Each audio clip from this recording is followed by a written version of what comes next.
তথ্য অধিকার কমিশন, মানে এখানে তথ্য কমিশন সহজে বলি আমরা। এই তথ্য অধিকার আইন আছে একটা, ভুল না করলে 2009 সালে এটা হয়েছে। এই কমিশনটা এই মুহূর্তে নেই, মানে এই যে এই সমস্যাগুলো হতে পারে বলেই এই ধরনের একটা কমিশন তৈরি করা হয়েছে। সরকারের তো একটা দীর্ঘস্থায়ী প্রবণতা অনেক আগে থেকে ছিল।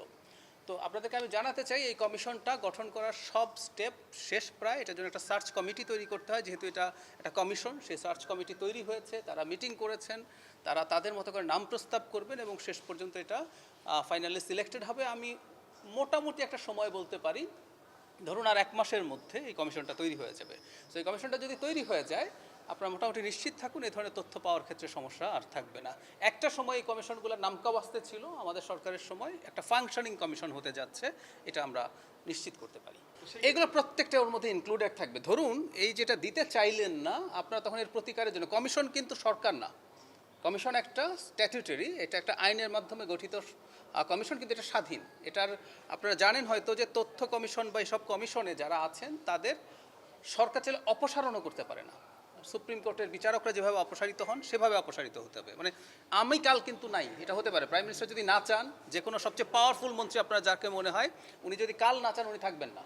কিন্তু কমিশনের সদস্যরা এরকম না, সেই জন্য বলছি এটা একটা স্বাধীন কমিশন হবে এই প্রতিটা ইস্যু। এবং আমি এক্সপেক্ট করব ভবিষ্যতে কমিশন নিজ থেকে এ ধরনের নির্দেশনা দেবেন যাতে এই ব্যাপারগুলো, এই প্রবণতা আছে। এবং দুঃখজনক ব্যাপার হচ্ছে মেইন স্ট্রিম মিডিয়াতেই হচ্ছে। আমরা ডিসইনফরমেশনের কথা বলি এবং খুবই ফানি ব্যাপার এটা, আমি সংস্কৃতির সাথে তথ্য মন্ত্রণালয়ের উপদেষ্টা, কাগজে কলমে মিডিয়াগুলোর সাথে আমার সম্পর্ক আছে, আমার সাথে আমি অনেক কিছু করছি সেটা বলছিলাম।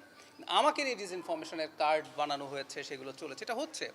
আর আরেকটা জিনিসও হচ্ছে, সেটা হচ্ছে ম্যাল ইনফরমেশন, মানে ঠিক ডিসইনফরমেশন না, পুরো ডাহা মিথ্যে না, কিন্তু আপনি কোনো একটা বাক্য পিক করছেন যেটার আশপাশে আপনি আর কিছু যুক্ত করেননি। যেমন একটা উদাহরণ দিই, গতকাল ময়মনসিংহে আমি বলেছি আগের সরকারের সময়কার পাপের ফল হচ্ছে এই জ্বালানির সংকট। আগের সরকার কোনটা, আমি কিন্তু আওয়ামী লীগকে নিয়ে কথা বলেছি।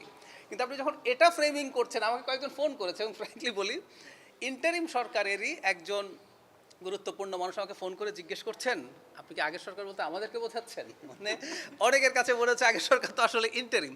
ঠিক আছে, আমার ওই বাক্যটা কিন্তু আমি বলেছি, কিন্তু আগের সরকার কে কিছুক্ষণ পরেই সবই বিস্তারিতভাবে আছে, নিউজের ভেতরেও আছে। কিন্তু আপনি যখন এই হেডলাইনটা দিলেন তাহলে আসলে এগুলো মিসকমিউনিকেট করে।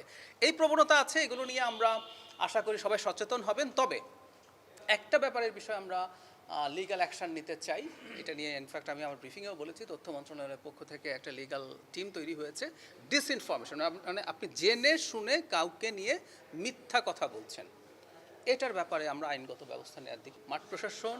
কারণ একটা কথা মনে রাখতে হবে, আমাদের মূল সংকটটা হচ্ছে সাপ্লাইয়ের সংকট। আমাদের এই সব সংকট মানে মেটাতে মাঠ প্রশাসন কিছু করতে পারে না। মাঠ প্রশাসন যেটা পারে আসলে সেটা হচ্ছে সংকটটা আসলে কেন, মানুষকে এই বাস্তবতাটা বুঝিয়ে বলা এবং সত্যি কথাটা বলা। আমরা কিন্তু সত্য কথাটা বলছি যে আমরা ঠিক আছে, যেখানে আগুন লেগেছে এফএসআরইউটা ঠিক হয়ে গেলে সহনশীল হবে, কিন্তু আমাদের মাননীয় অর্থমন্ত্রী বলেছেন যে 2 বছর লাগবে মোটামুটি একটা ভালো অবস্থায় যেতে।